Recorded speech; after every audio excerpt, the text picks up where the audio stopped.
Hey, how are you? I've got my very best buddy, Matt, here to help me.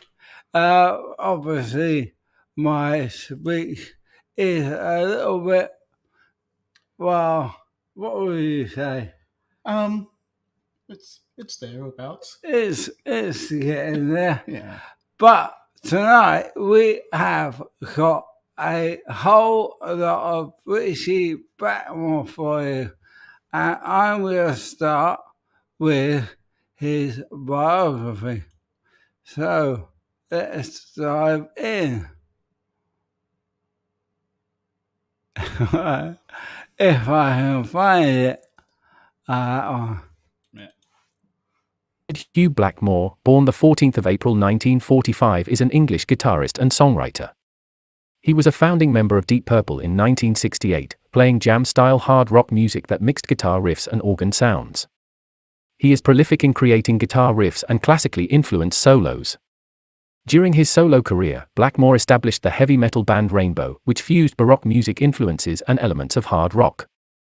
Rainbow steadily moved to catchy pop-style mainstream rock. He later formed the traditional folk rock project Blackmore's Night, transitioning to vocalist-centered sounds. As a member of Deep Purple, Blackmore was inducted into the Rock and Roll Hall of Fame in April 2016. He is cited by publications such as Guitar World and Rolling Stone as one of the greatest and most influential guitar players of all time. Blackmore was born at Allendale Nursing Home in Weston-super-Mare, Somerset, as second son to Lewis J. Blackmore and Violet, née Short. His father was born in Cardiff and his paternal grandfather was born in Swansea, Wales. The family moved to Heston, Middlesex, when Blackmore was 2. He was 11 when he was given his first guitar by his father on certain conditions, including learning how to play properly, so he took classical guitar lessons for 1 year. In an interview with Sounds magazine in 1979, Blackmore said that he started the guitar because he wanted to be like British musician Tommy Steele, who used to just jump around and play. Blackmore loathed school and hated his teachers. While at school, Blackmore participated in sports including the javelin. He left school at age 15 and started work as an apprentice radio mechanic at nearby Heathrow Airport. He took electric guitar lessons from session guitarist Big Jim Sullivan. In 1960 he began to work as a session player for Joe Meek's Music Productions, and performed in several bands. He was initially a member of the instrumental band The Outlaws, who played in both studio recordings and live concerts. Otherwise, in mainly studio recordings, he backed singer Glenda Collins, German-born pop singer Heinz, playing on his top 10 hit Just Like Eddie, Beating of My Heart, and others. Thereafter, in mainly live concerts, he backed horror-themed singer Screaming Lord Sutch, beat singer Neil Christian, and others. Blackmore joined a band to be called Roundabout in late 1967 after receiving an invitation from Chris Curtis.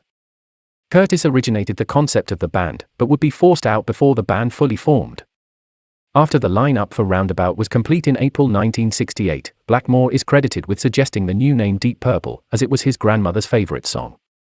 Deep Purple's early sound leaned on psychedelic and progressive rock, but also included cover versions of 1960s pop songs. This Mark I lineup featuring singer Rod Evans and bass player Nick Simper lasted until mid-1969 and produced 3 studio albums.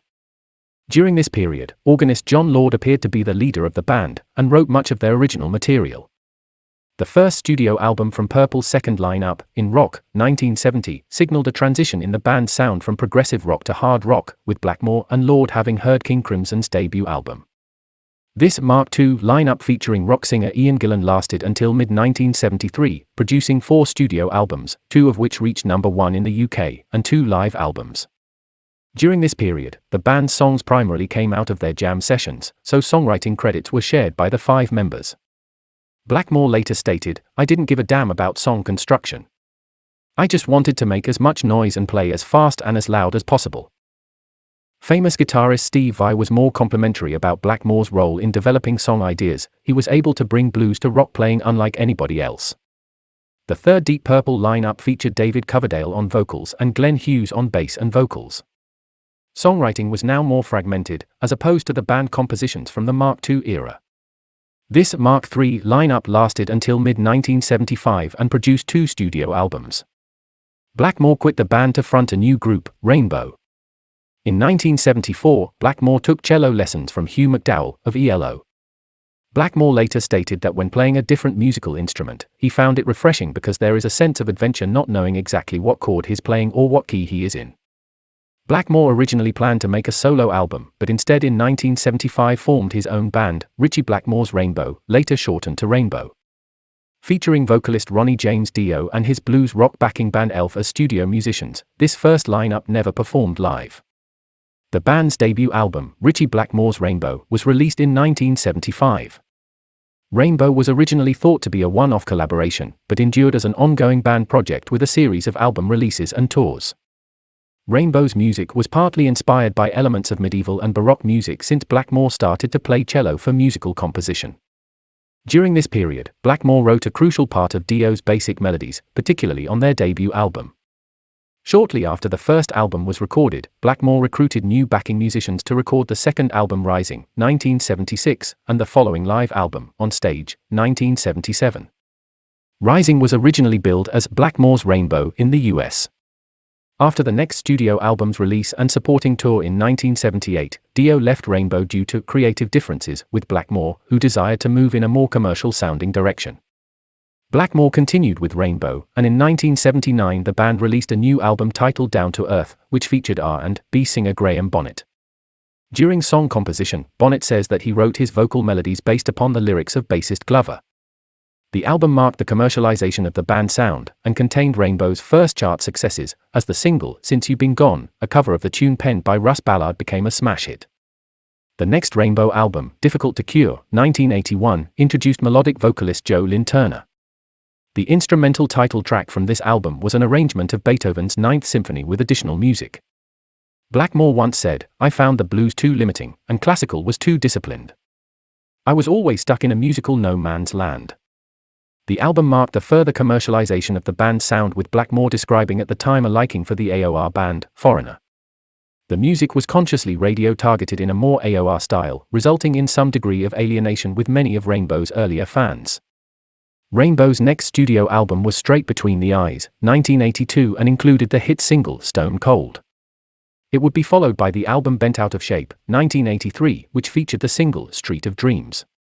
In 1983, Rainbow was also nominated for a Grammy Award for the Blackmore-penned instrumental ballad track Anybody There. Rainbow disbanded in 1984. A then final Rainbow album, Final Vinyl, was patched together from live tracks and the B-sides of various singles. In 1984, Blackmore joined a reunion of the former Deep Purple Mark II lineup and recorded new material. This reunion lineup lasted until 1989, producing 2 studio albums and 1 live album. Although the reunion's first album Perfect Strangers, 1984 saw chart success, the second studio album The House of Blue Light, 1987 displayed a sound that was closer to Rainbow's music and did not sell as well. The album's musical style differed from the traditional Purple sound due to Blackmore's Rainbow background, which distinguished him from the other members. During the 1987-1988 tour, Blackmore was reluctant to play Smoke on the Water, and singer Ian Gillan apologized for his vocal range, which had become weaker than audiences expected. The next Deep Purple lineup recorded 1 album titled Slaves and Masters, 1990, which featured former Rainbow vocalist Jo Lynn Turner. During song composition, Turner wrote his vocal melodies. Subsequently, the Mark II lineup reunited for a second time in late 1992 and produced 1 studio album, The Battle Rages On. Overall, the traditional Deep Purple sound returned. During the follow-up promotional tour, Blackmore quit the band for good in November 1993. Prominent guitarist Joe Satriani was brought in to complete the remaining tour dates. Blackmore reformed Rainbow with new members in 1994. This Rainbow lineup, featuring hard rock singer Doogie White, lasted until 1997 and produced 1 album titled Stranger in Us All in 1995. It was originally intended to be a solo album, but due to the record company pressures the record was billed as Ritchie Blackmore's Rainbow. Though Doogie White wasn't as distinctive as previous Rainbow singers, the album had a sound dissimilar to any Rainbow of old. This was Rainbow's 8th studio album, made after a gap of 12 years since Bent Out of Shape, and is regarded as Blackmore's last hard rock album. A world tour including South America followed.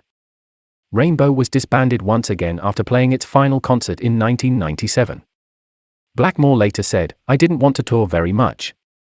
Over the years Rainbow went through many personnel changes with no 2 studio albums featuring the same lineup. Blackmore was the sole constant band member.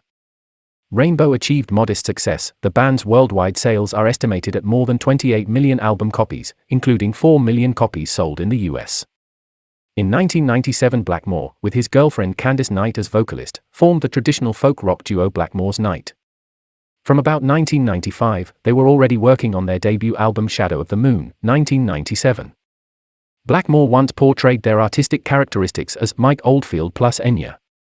Blackmore mostly used acoustic guitar to back Knight's delicate vocal melodies, which he wrote. Knight said, "When he sings only for me, in private." As a result, his musical approach shifted to vocalist-centered sounds. They recorded a mixture of original and cover materials. The band's musical style is inspired by medieval music and it blended with Knight's lyrics about love's themes. The second release, entitled Under a Violet Moon, 1999 continued in the same folk rock style, with Knight's vocals remaining a prominent feature of the band's style. The title track's lyrics were partly written by Blackmore. Violet was his mother's first name and Moon was his grandmother's surname. In subsequent albums, particularly Fires at Midnight, 2001, which featured the Bob Dylan cover The Times They Are a Changein', there was occasionally an increased incorporation of electric guitar into the music, whilst maintaining a folk rock direction. A live album, Pastimes with Good Company, was released in 2002. After the next studio album's release, an official compilation album Beyond the Sunset, The Romantic Collection, was released in 2004, featuring music from the 4 studio albums. A Christmas-themed holiday album, Winter Carols, was released in 2006. Through numerous personnel changes, the backing musicians have totaled 26 persons. Blackmore sometimes played drums in recording studio. They choose to avoid typical rock concert tours, instead limiting their appearances to small intimate venues. In 2011, Knight said, "We have actually turned down a lot of touring opportunities." Blackmore continued to write her vocal melodies. They have released 11 studio albums, with the latest one being Nature's Light in 2021. A reformed Rainbow performed 3 European concerts in June 2016. The concert set lists included both Rainbow and Deep Purple material. The band featured metal singer Ronnie Romero, keyboardist Jens Johansson and bassist Bob Nouveau. During the 1960s, Blackmore played a Gibson ES-335, but from 1970 he mainly played a Fender Stratocaster until he formed Blackmore's Night in 1997. The middle pickup on his Stratocaster is screwed down and not used. Blackmore occasionally uses the thin line during recording sessions. He is also one of the first rock guitarists to use a scalloped fretboard which has a U shape between the frets. In his soloing, Blackmore combines blues scales and phrasing with dominant minor scales and ideas from European classical music. While playing he would often put the pick in his mouth, playing with his fingers. He occasionally uses the diatonic scale, with rapidly changing tonality. In the 1970s, Blackmore used a number of different Stratocasters. One of his main guitars was an Olympic white 1974 model with a rosewood fingerboard that was scalloped. Blackmore added a strap lock to the headstock of this guitar as a conversation piece to annoy and confuse people. His amplifiers were originally 200-watt Marshall major stacks which were modified by Marshall with an additional output stage, generated approximately 27 dB to make them sound more like Blackmore's favorite Vox AC30 amp cranked to full volume. Since 1994, he has used ENGL tube amps. Effects he used from 1970 to 1997, besides his usual tape echo, included a Hornby Skews treble booster in the early days. Around late 1973, he experimented with an EMS Synthi high-flea guitar synthesizer. He sometimes used a wah-wah pedal and a variable control treble booster for sustain, and Moog Taurus bass pedals were used in solo parts during concerts. He also had a modified AWA TP-1011 tape machine built to supply echo and delay effects. The tape deck was also used as a preamp. Other effects that Blackmore used were a Univibe, a Dallas Arbiter fuzz face and an octave divider. In the mid-1980s he experimented with Roland guitar synthesizers. A Roland GR700 was seen on stage as late as 1995-96, later replaced with the GR50. Blackmore has experimented with many different pickups in his Strats. In the early Rainbow era, they were still stock Fenders, later Dork installed over wound, dipped, Fender pickups. He has also used Schecter F500TS, Velvet Hammer Red Rhodes, DI Marzio HS2, OBL Black Label, Bill Lawrence L450, XL250, Bridge, L250, Neck. In his signature Stratocaster Seymour Duncan quarter-pound flat SSL4s are used to emulate the Schecter F500TS, and since the early 90s, he has used Leigh Sensor, Gold, noiseless pickups.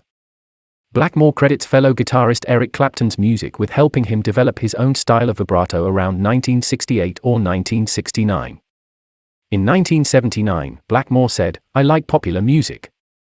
I like ABBA very much. But there's so much stigma like, you can't do this because you're a heavy band, and I think that's rubbish. You should do what you want. I think classical music is very good for the soul."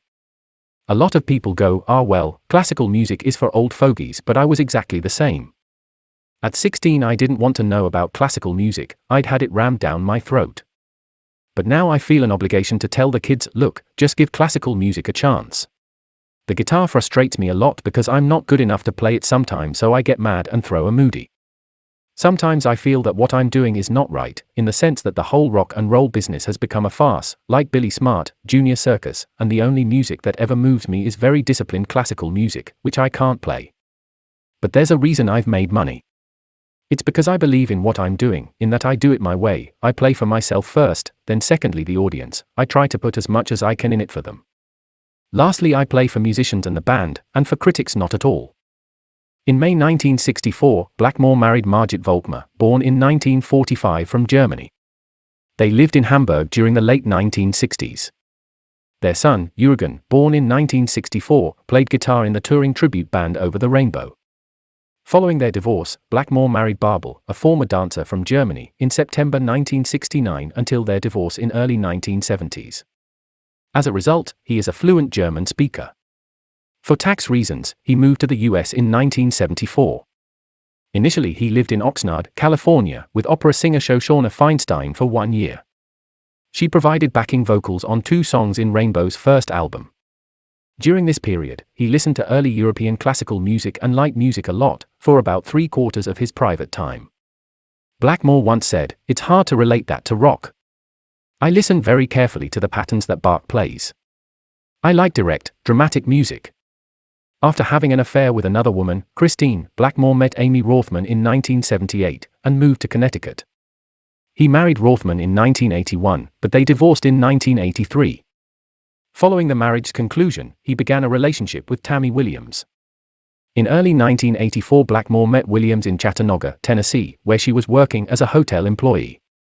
In the same year, he purchased his first car, having learned to drive at 39 years of age. Blackmore and then fashion model Candice Knight began living together in 1991. They moved to her native Long Island in 1993. Having been engaged for nearly 15 years, the couple married in 2008. Knight said, "He's making me younger and I'm aging him rapidly." Their daughter Autumn was born on the 27th of May 2010, and their son Rory on the 7th of February 2012. Blackmore is a heavy drinker, and watches German-language television on his satellite dish when he is at home. He has several German friends and a collection of about 2,000 CDs of Renaissance music. Readers of Guitar World voted 2 of Blackmore's guitar solos, both recorded with Deep Purple, among the 100 greatest guitar solos of all time. Highway Star ranked 19th, and Lazy ranked 74th. On the 8th of April 2016, he was inducted into the Rock and Roll Hall of Fame as one of original members of Deep Purple. However, he did not attend the ceremony. In 1993, musicologist Robert Walser defined him as the most important musician of the emerging metal-classical fusion. He is also credited as a precursor of the so-called guitar shredders that emerged in the mid-1980s. Blackmore has been an influence on various guitarists such as Frederick Akeson, Brett Gast, Janik Jazz, Paul Gilbert, Craig Goldie, Scott Henderson, Dave Menichetti, Randy Rhoads, Michael Romeo, Wolf Hoffman, Lita Ford, Brian May, and Yngwie Malmsteen. Whatever you think about Ritchie, he is a legend. Hey. So, there we go. I just want to say a huge thank you to Ben from Grumpy Mike Amanda Makeup and more, and Blackjack Guitar for your very kind donations. Let me give you one of these.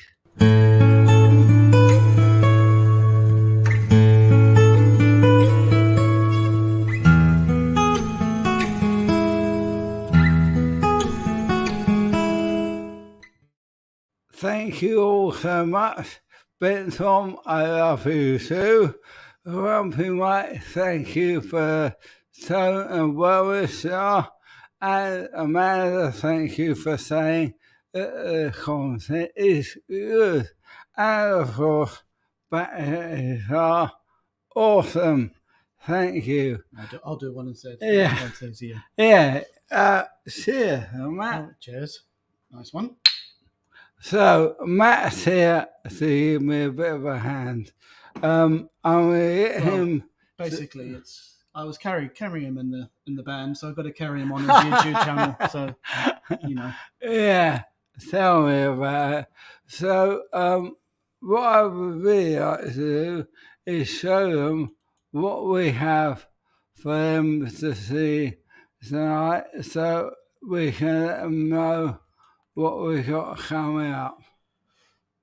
Right. So here we are. What we got? David Coverdale and Ritchie Blackmore's feud. That one sounds interesting. Yeah. What else? Don't worry, all the rest are not as long as that first Yeah, one. that was quite long. Wasn't it? We were sitting here going, this is a bit long. What else we got? We got Rainbow on stage. Ritchie Blackmore attacks a cameraman. Yeah. Ritchie Blackmore's in his YouTube debacle. Yeah. It's Confrontation with John Bonham. Yeah. Yeah. His favourite music and two guitarists he called brilliant. Yeah. So, thank you, BC 581. Very much appreciated. Let me give you one of these.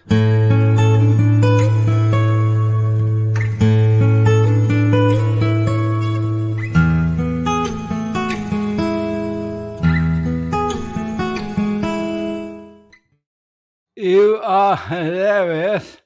Here's $5 for that.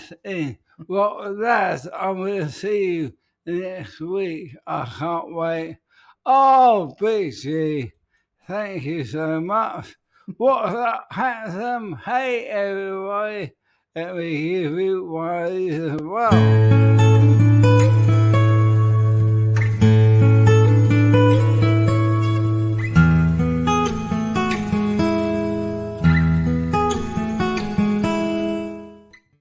Yeah, I don't feel so handsome. Obviously, I am. I think they were talking about me. Must be. Yeah, definitely. Yeah. Obviously, I'm now struggling with my speech a bit more. Let me see. Which one would you like next? Looks like Bonham. Here we go. Yeah. Shall we go for Let's go for Bonham, shall we? John Bonham? Shall we do that, folks? Okay, let's do this.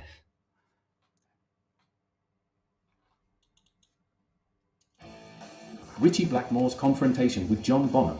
Oops. That's right. So it's you. Ritchie Blackmore's confrontation with John Bonham. In rock music history, many bands have accused each other of ripping off their lyrics, riffs, song, or style. While some of these quarrels end up in year-long feuds, others resolve in legal battles.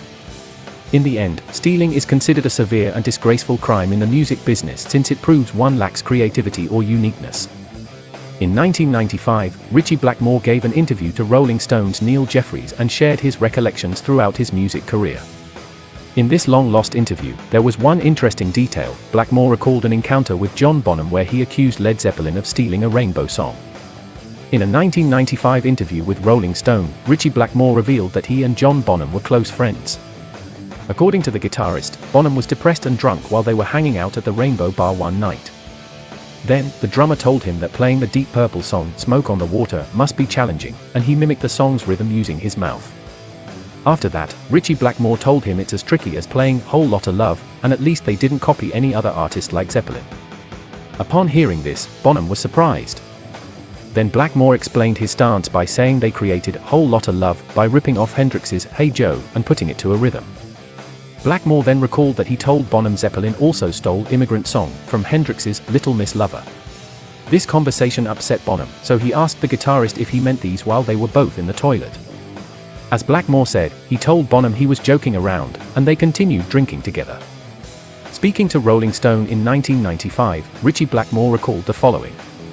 "I used to be very friendly with Bonzo from Led Zeppelin. Would be sitting drinking in the Rainbow Bar in LA, and he'd be really up and drunk or really depressed. So he'd be looking at the table. And he used to say to me, it must be really hard to stand there and go, da da da, da da da da, smoke on the water. Yeah, it's nearly as difficult as going, da da da da dum, whole lotta love. At least we don't copy anybody." He goes, "What are you talking about? That's bullshit. I know exactly where you got da da da da dum from, you got it from Hey Joe, you just put it to a rhythm." And his thinking.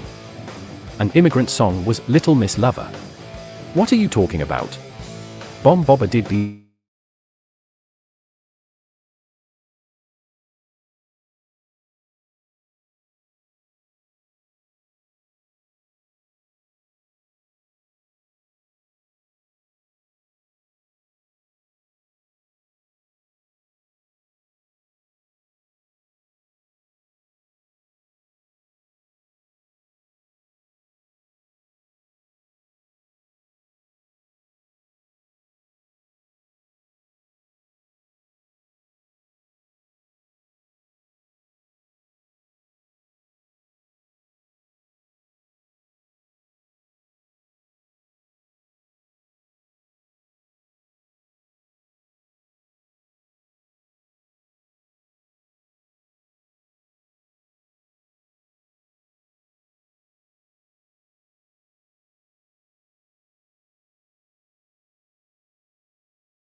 Ritchie Blackmore's confrontation with John Bonham.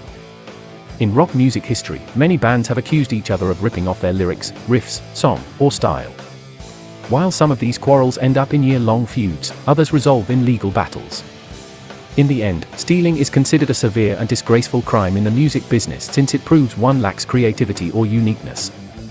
In 1995, Ritchie Blackmore gave an interview to Rolling Stone's Neil Jeffries and shared his recollections throughout his music career.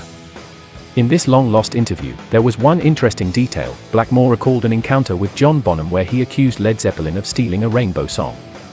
In a 1995 interview with Rolling Stone, Ritchie Blackmore revealed that he and John Bonham were close friends. According to the guitarist, Bonham was depressed and drunk while they were hanging out at the Rainbow Bar one night.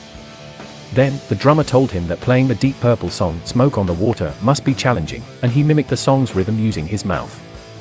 After that, Ritchie Blackmore told him it's as tricky as playing "Whole Lotta Love," and at least they didn't copy any other artist like Zeppelin. Upon hearing this, Bonham was surprised. Then Blackmore explained his stance by saying they created "Whole Lotta Love" by ripping off Hendrix's "Hey Joe" and putting it to a rhythm.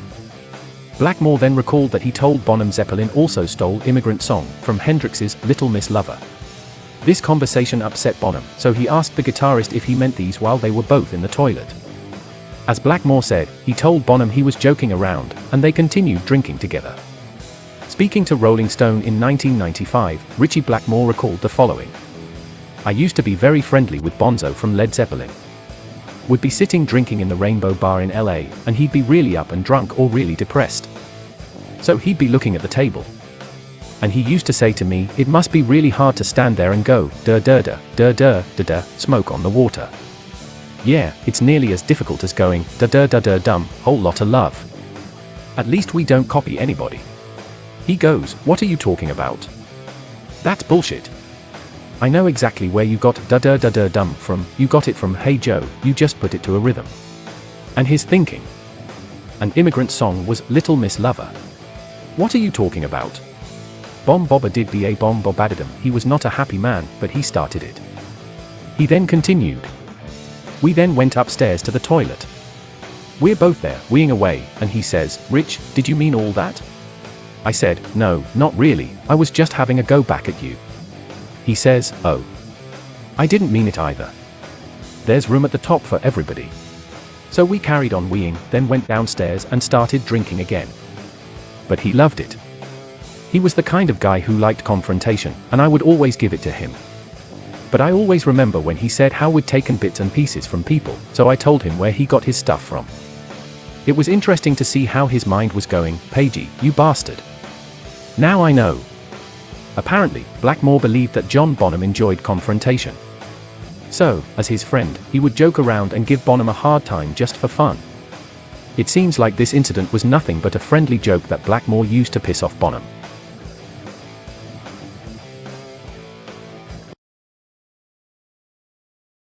Yo, Hey, hi, we're back. we're back. Yeah, wow.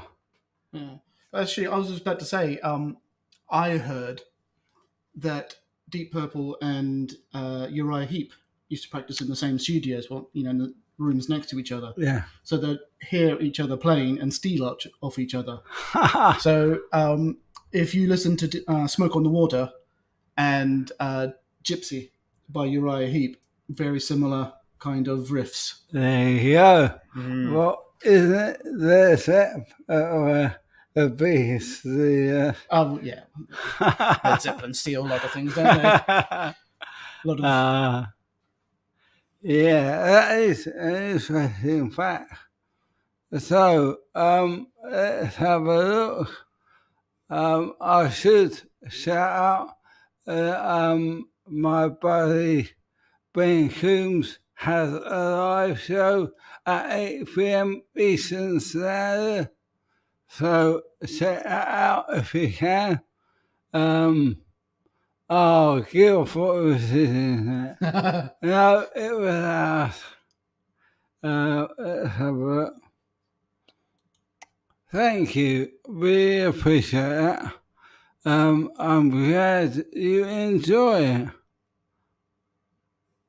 How many wives did he have? I think it's 4. Really? Yeah. Yeah. Terry Suzy. Hey man. Oh, no worries. Always love to support you, my friend. Okay, so we done Richie. Yeah. Amanda wanted the cameraman one. Yeah. So let's do that one, shall Shall we have that next? Yeah. Okay. Let's see if I can. Yeah, right. It's been a while since I've we? been. A bit rusty. Yeah. Really rusty. Okay, here we go. Just for you, Amanda.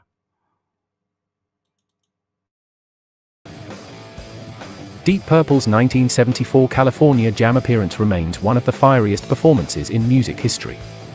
On April 6, 1974, Deep Purple appeared at the historic California Jam Music Festival in Ontario, California along with Emerson, Lake and Palmer, Black Sabbath, Black Oak, Arkansas, Seals and Crofts, Eagles, Earth, Wind and Fire and Rare Earth. Attracting an audience of somewhere in the region of 250,000 music fans, this mammoth event was broadcast by ABC, while Deep Purple's performance was later released on the newly introduced VHS video cassette format. Deep Purple guitarist Ritchie Blackmore was already wary of playing festivals when he was approached about performing at the upcoming Cal Jam event. "I said, no thanks, I'm not interested in any more festivals," recounted Blackmore. "They are a nightmare. They always will be. There's always complete catastrophe backstage. Nothing ever goes right. You're always on late, or early. The billing is all wrong. It's just awful." Despite his aversions, however, the guitarist eventually yielded to pressure and reluctantly agreed. Albeit with some important caveats. Crucially, Deep Purple were to hit the stage at dusk when the stage lights were first switched on. Blackmore considered this to be of paramount importance due to the impact it would have on the band's audience. Alas, while relaxing in the privacy of his caravan, Blackmore's dreams of a dramatic sundown appearance were shattered with a premature stage call in broad daylight. "That got me riled up," he recalled. "I'm seething at this point." One of the fieriest performances in music history then ensued, with Blackmore smashing his Stratocaster into a stage camera in the midst of destroying his rig. Quite literally adding fuel to the fire, one of Blackmore's roadies agreed to pour petrol onto his amp, the idea being Deep Purple would finish their Cal Jam appearance in a blaze of glory. Unfortunately, the improvised pyrotechnics were significantly more intense than expected and the ensuing explosion blew a hole in the stage. Deep Purple drummer Ian Pace's glasses got blown off, recalled Blackmore, adding, "It made a cameraman temporarily deaf. It looked great, but it was just overkill. I didn't realize it was going to just explode. It was supposed to catch fire, but it just went boom."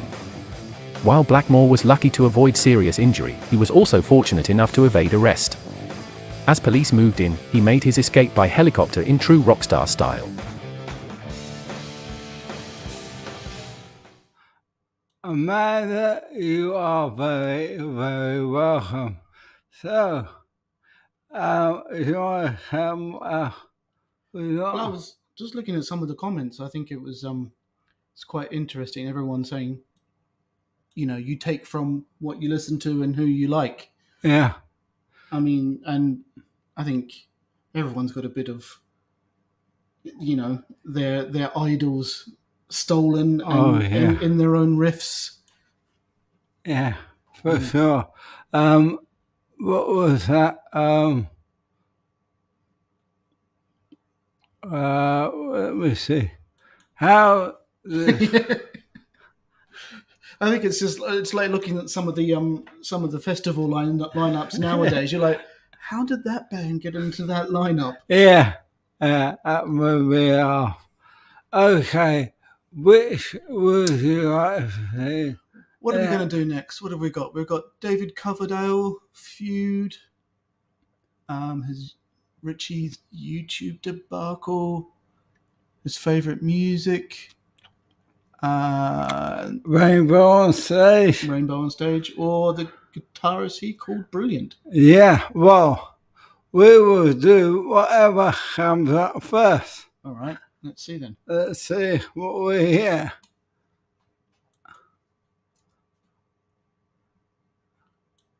Nope. Everyone's just pausing to think, I think. Yeah. Here we go. Here. Was it Brad? It's got YouTube first. YouTube. Okay. We'll do that one, my friend. Blackjack guitar. Who didn't Richie piss off? Okay. Here we go. Ritchie Blackmore appears more interested in his Plague Doctor's hat than his new YouTube channel. Ritchie Blackmore has launched his very own YouTube channel, and although he seems rather indifferent as to what it will be about, he's sure it will be titillating. The 77-year-old guitar legend announced his channel to the world on his Instagram account. Apparently he's had that set up before the YouTube channel in a minute-long video earlier today, the 5th of July. "Welcome to my official YouTube channel, which I know nothing about and I'd like it to stay that way," Blackmore said in the video. "This is where I'll be sharing performance highlights and interviews from over the years, old, mostly old, very old and antiquated, and new material. I don't know what yet, because we haven't done any," he said of the upcoming content. "Make sure to subscribe, send lots of money so you don't miss out on video releases, which I'm sure will be titillating. After seemingly getting the announcement out of the way, Blackmore went on to describe the uniquely historic headgear he had on, at least until the video cut off perfectly midway. "You're probably wondering about my hat. This hat was worn by the doctors that worked in the plague, and they were hilarious that it cut off halfway. This is the way to do a YouTube channel. Richie is so funny." I bet you're wondering about my hat as well.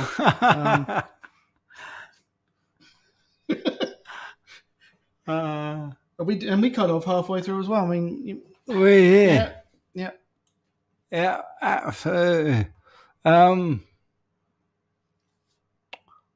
Let me see. We see you, Sean. You were just a little bit later than Brad. Brad was first. Yeah. Just. Yeah. Okay. Oh. I do like Grumpy Mike's. That one. I feel that one. How do they get into any lineup? Yeah, I don't like Nickelback. Really? No. Who else doesn't like Nickelback? Well, more to the point, who does like Nickelback? Okay, I think we will go. We'll do a for cover now. Yeah. Yeah. Because we got quite a lot to get through. Okie dokie.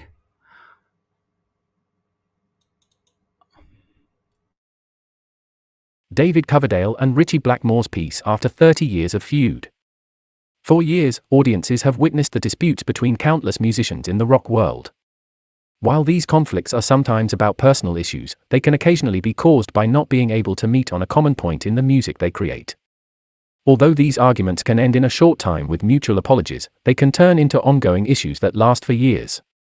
At times, no matter how long time has passed, the sides can come together and solve their problems. David Coverdale and Ritchie Blackmore had the opportunity to work together in Deep Purple for a while. Coverdale joined the band in 1973 when Blackmore liked his masculine, blues-tinged voice. The pair played together on the band's tours and released successful records. Although the duo created triumphant works together, it was hard to say that their relationship was as pleasing as their songs. There was an indifference between them that went back to 30 years. However, the two reconnected in previous years and made up for it. During a 2020 interview with Antihero magazine, David Coverdale detailed his then current relationship with Blackmore. The rocker revealed that they did not like each other in the past. The conflicts between Rainbow and Whitesnake also caused problems between the two. On the other side, Blackmore was one of the names who contributed to Coverdale improving himself on the music scene. David Coverdale said about his past relationship with Blackmore. "Ritchie and I had been in a kind of feud or whatever, 30 years, not being very pleasant about each other." As the musician stated, they reconnected in 2012 following the passing of Deep Purple's John Lord to share their loss. After Lord passed away, Coverdale reached Blackmore via his spouse Candice to share his condolences. Later on, their connection continued by mailing each other regularly. They also celebrated anniversaries by sending messages to each other, as Coverdale noted. Coverdale said in his words, "I reached out to Ritchie, through his wife, Candice, after we'd lost John to offer my sincere condolences, and I wished him well and complimented him on doing the kind of music that he wants to do and sticking to it. So, we reconnected very positively. We email each other regularly on anniversaries because he's like me." Although the two could not solve their problems for 3 decades, they began communicating after John Lord's death. Following that period, they constantly tried to send each other emails and keep in touch. After many years, they became one of the names that solved their problems and started their friendship again.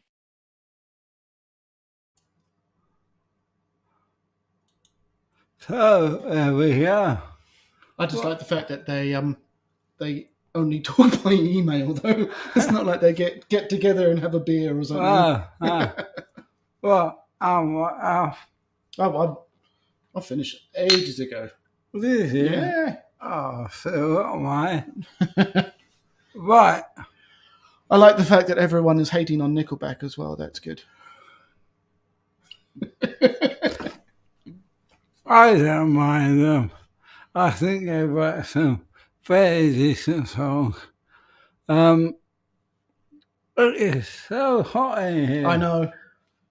I mean, well, it's down to about 24 degrees outside, Yeah. which is what for our American friends? I can't even. 98. Is it? I no idea. Hey, I'm at the spot. How are you? You rock. You rock. Okay. So, a big thank you, everyone. Yeah. I really appreciate it because it is incredibly hard for me to talk now. That's why I've got Matt here. So Yeah, I'll let him have a chat with you. He chose the person who doesn't like speaking much to come and help him speak. Easy. Oh, I like blackjack guitars. One. Yeah. Be out. Well, I used to play in band. Oh, yeah. Yeah, always. Right. What do we got next? Well, we've done cover that. Yeah. Shall we have a bit of Rainbow on stage? Have a bit of. Yeah. Okay. Yeah. Sorry, it's been a while since I've been alive, so I'm pretty rough. Okay. Toto, I have a feeling we're not in Kansas anymore. We must be over the rainbow. And with that now famous quote courtesy of Dorothy from film classic The Wizard of Oz, the first live recorded offering from hard rock band Rainbow was off and running. Never mind that this double slab of vinyl fell like a dirty apple off the tree of guitarist Ritchie Blackmore's previous band Deep Purple, who themselves offered up their share of live releases showcasing appearances in Japan and Europe, primarily Germany. On stage includes live tracks from both Germany and Japan sequenced in a way as to appear as how a Rainbow concert at the time might be, despite not featuring 1976 regular tour track Stargazer and tour encore Do You Close Your Eyes. Tracked in late 1976 on the Rising World Tour, on stage features the stellar Rising album lineup of Blackmore along with vocalist Ronnie James Dio, keyboardist Tony Carey, bassist Jimmy Bain, and drummer Cozy Powell that would rock the world until 1977 come the exits of Carey and Bain. While not complete compared to actual set lists for the 1976 tour, On Stage still is an incredible live release from a razor-sharp band at its most lethal, tearing through mostly early Rainbow classics penned by Blackmore and Dio. Matter of fact, the only non-Rainbow tracks included are an over 13-minute side-spanning cover of Deep Purple tune Mistreated, and a closing take on the Yardbirds' Still I'm Sad, which the band covered on 1975 debut Richie Blackmore's Rainbow.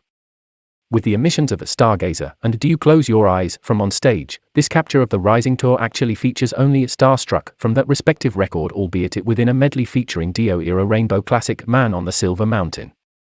Outside of opening track Kill the King, which would not make its studio-recorded debut until the following year's Long Live Rock N' Roll release, On Stage is mostly made up of songs from the group's 1975 debut, leaving very little to represent that tour's band lineup, with Blackmore and Dio the only Rainbow members to appear on both of the band's first two records. While capturing moments from a tour supporting the band's second release but featuring next to nothing from Rising, this first of several live albums from Rainbow is still a great listen during a time when live releases weren't always actually live, but more of a nearly live document of a great band.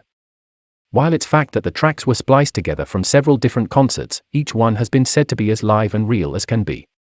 It still is an incredible record, but for those purists more interested in better representation of shows from that late 1976 Rainbow tour, seek out 1991 album Live in Germany 1976, featuring fully unedited tracks and the above-mentioned songs Stargazer and Do You Close Your Eyes.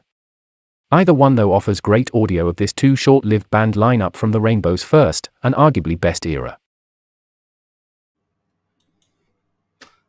Well, Yeah, I just, when they was mentioning Stargazer, I just thought that is a great song. yeah, really is. And then Man on the Silver Mountain, and that just reminded me that there was the Ronnie James Dio tribute album that they had. They did a few Rainbow songs on there as well. Oh, like wow. Man on the Silver Mountain and stuff. That was Wow. That was really good. Which is I think his face is a little bit too long for Mr. Bean, but It always looks very, very, what's the word? I don't know. Bored. Bored, yeah. Yeah. Oh, he looks like that guy who is a recluse. Or, and is just... or cross. Oh, we're saying goodbye to Amanda as well. Bye, Amanda. Take care. Be good. Busy Rich. What? Love it. Okay.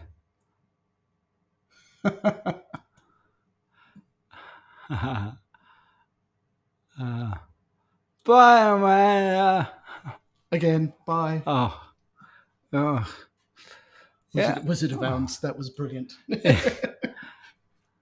I don't know how that happened, but it is on the AI voice. The AI voice, yeah. So I probably saw Oz and went owls. Yeah.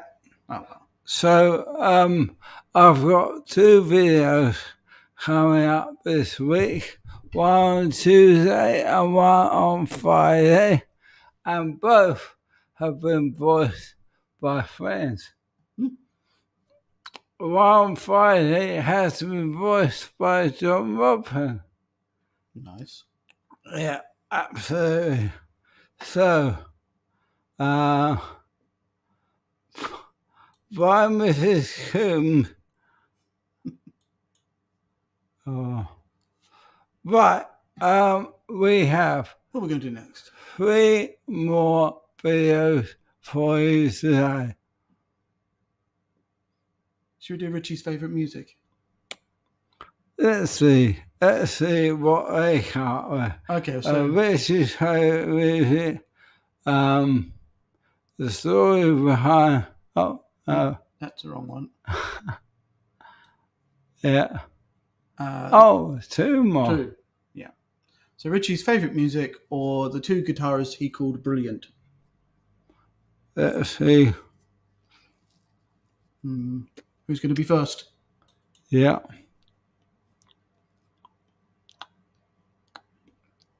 Hey, Grandpa Joe, we will chat very soon. In fact, I'm going to chat with you while I'm in Germany. And thank you so much for the wonderful gifts that you sent me. I absolutely love them. Nice. Amazing. I see it. Yeah, cool. On my mantelpiece. Nice. Yeah. Favourite music? There we go. Blackjack guitar. Okay. You've got it back here. Yeah. Got to share first. I'm not good. I'm really. This is my first time and I'm better at it than you are. Yeah. Come on. Yeah. A selection of Ritchie Blackmore's favourite music. If the name Ritchie Blackmore only conjures vague reminders of the classic rock period, if the vision of his Fender Strat perched upon his shoulders is a new one, and if the only riff of his that you know is Smoke on the Water, then we implore you to revisit some of the guitarist's finest work. Blackmore is, without a doubt, one of the finest but invariably overlooked players of his generation. The artistic powerhouse that gave both Deep Purple and Rainbow their electrifying energy, guitar playing would be a very different beast than what it is today without Blackmore's contributions. What he couldn't do with a whammy bar wasn't worth knowing, and his performance is always expertly balanced, serving the song and indulging in his distinctive style of playing. It's a balance that he developed all on his own as one of the foremost players of his generation, taking cues from those who came before him, augmenting their influence, and casting it off into the future for his legions of disciples to use for their own ends. I owe him a lot of money, said Blackmore when speaking about Ludwig van Beethoven's influence over his iconic Smoke on the Water riff. Inspired by the composer's famous Symphony No. 5, Blackmore constructed one of the most instantly recognizable riffs of all time, allowing the simplicity of the music to negate any notion of ego-driven pomp.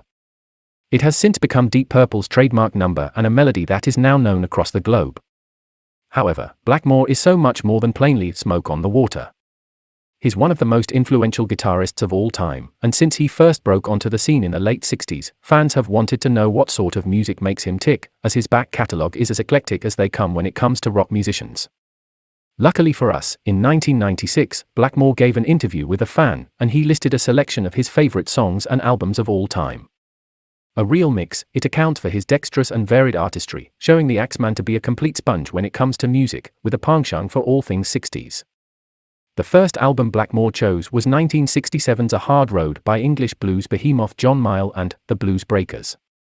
Whilst he didn't explain why he chose it, evidence can be found in another interview he gave to his fan channel in 2018. Asked about virtuoso guitarists such as Joe Satriani and Steve Morse, Blackmore shocked fans by revealing that he prefers heart players, such as John Mayall. He said, "I prefer a heart player, I prefer someone like a blues player with the kind of Jeff Healey, he is tremendous. I think John Mayall guy is great too." It is well known that Blackmore is a devoted lover of Bob Dylan, and one of the albums he picked was Dylan's 1966 release Blonde on Blonde. In that same interview posted to his fan channel, he explained, "I would love to play with Bob Dylan. I mean, it sounds kind of funny in a way. But he is the only person I admire in the business." He continued, "I have been in the business for so long, he's the one that I still feel he remains mysterious. There is something about him that I think is truly monumental, and he is so creative. When you think on all the songs that he has written, you know, Mr. Tambourine Man, Blowing in the Wind, it's endless. So I'm a big fan of his." To round off the 1996 list, Blackmore picked both a song and album by Procol Harum. The band behind A Whiter Shade of Pale, they are one of the most iconic outfits of the 60s, and for those of Blackmore's generation, they rank amongst the very best. However, it wasn't A Whiter Shade of Pale that he chose, it was its follow-up single, Homburg. As for the Procol Harum album that Blackmore chose, it wasn't 1967's eponymous debut or 1968's Shine On Brightly, but the band's polarizing 1991 return, The Prodigal Stranger. Again, the guitarist offered no reasons for choosing Procol Harum twice, but as lovers of music, we can understand why. Oh, thank you very much. Could you read it for me? I'll read it for you, yeah. Thank you for doing the live show, and thanks to your helper. Yay! Yeah. This show made my week. I've been missing you so much. Nothing but love and prayers for your way, my brother. Thank you so much. And I would like to say a huge thank you to Matt for helping me out. Matt has very kindly said he'll help me out from time to time. Mm-hmm. Also, Andy has said he would do well. Yep. Nice. So that will be great.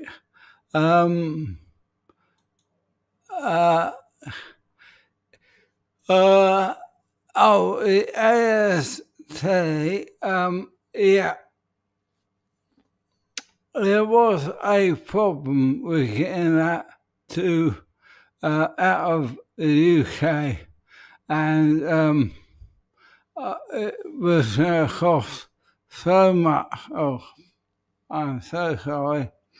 So I didn't do that. But we'll be going to a home in the UK eventually. Now, we're not quite done yet. We have one more, and believe it or not, I actually met the guy, one of Richie's favourite guitar players, and that is Gordon Gilstrap. In fact, I was selling programs for Gordon Gilstrap at Fairfield Hall. Oh, really? Yeah. Mm. And his wife gave me her lanyard so I could go and watch him. Oh, nice. Yeah. So that is one of his favourite guitar players. Let's show you this. Guitarist Ritchie Blackmore called brilliant. Ritchie Blackmore is a feisty guitar player who performs many of his solos with liberated poise and precision. Stemming from within himself, he demonstrates a flair for the instrument that's comparable to John Rambo's penchant for gunfire. The rapid-fire attack on tunes Smoke on the Water and Since You've Been Gone is that of a true master, presenting part of his soul into the work, his fingers pressed over the fretboards, every note pushed with good measure. In a rare moment of confession, Blackmore mentioned some of the guitarists he admires most. It shouldn't surprise anyone that he poured love on the Yardbirds' Jeff Beck, considering that everyone from 10cc's Graham Gouldman to Guns N' Roses / loves Beck, but Shuggy Otis is a more surprising addition, as is Adrian Legg and Gordon Giltrap. Giltrap's métier stems from early Celtic folk, and the tunes are built on a collection of towering riffs, which probably seeped into Queen during their progressive era. Jeff Beck is very good, Blackmore said. Gordon Giltrap, Adrian Legg are brilliant. Eric Johnson is very good. I love that instrumental he did, which reminds me, it's interesting because I don't if Eric was consciously aware of it. But it's very similar to something that Les Paul did back in 1956 called Little Rock Getaway. For you guitar fans, if you buy that Les Paul and Mary Ford, you might hear a resemblance between Eric's big hit and Little Rock Getaway. Not putting down Eric because he is a very good player. This isn't the first time Blackmore has spoken in favor of Giltrap, equating the Kent-born musician to John Williams. I suppose I have a high standard or a different standard, he said, where I don't like too many people in the business from a musical point of view. I look up to someone like John Williams or Gordon Giltrap from a guitar point of view. In another interview, Blackmore hailed Giltrap for his prowess as an acoustic player. In a testimonial, Blackmore said, "Anyone who asks me knows that I think that Gordon Giltrap is one of the best acoustic guitarists in the world. He was always way ahead of his time. He certainly gave me lots of hints into what strings I should use," Blackmore continued. Preamps, one of which bears his name, I use a lot. And how to approach the acoustic guitar as opposed to the electric guitar. And then there's Adrian Legg, another guitarist Blackmore considers brilliant. It's harder to find other interviews in which Blackmore praises the musician, but it's interesting to note that Legg is another guitarist who is best known for his acoustic guitar playing. At the end of the 1990s, Blackmore made a concerted effort to move from rock-oriented territories to compose material that was more medieval and pastoral sounding. In an interview with Radio Veronica, Ritchie Blackmore explained his decision to change direction with the music. "I have adopted a different fingerstyle technique, and I play with all my fingers on the acoustic. When I play the electric, I play with a plectrum. So it's totally different, the approach.